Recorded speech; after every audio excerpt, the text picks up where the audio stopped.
Pozdrav ekipa moja.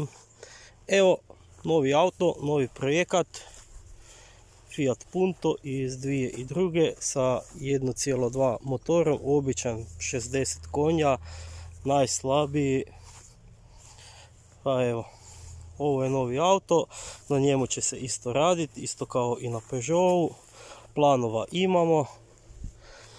Za početak ručica brisača, ručica žmigavca je potrgana, to prvo mijenjamo, vidim trebalo bi ga malo polirati, oprat, mrtva poklopca, ventila znam da slini, to bi trebalo promijeniti, a ima posla, naći će se.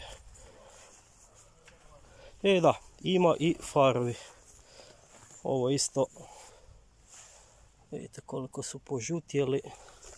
Treba ih promijeniti po noći skoro pa da se i ne vidi. Eto, znači bit će materijala, do zime snimit ćemo nekoliko videa, vidjet ćemo šta i kako dalje. Evo, obavijestit ću vas šta ćemo dalje. Do idući put, pozdrav, bok!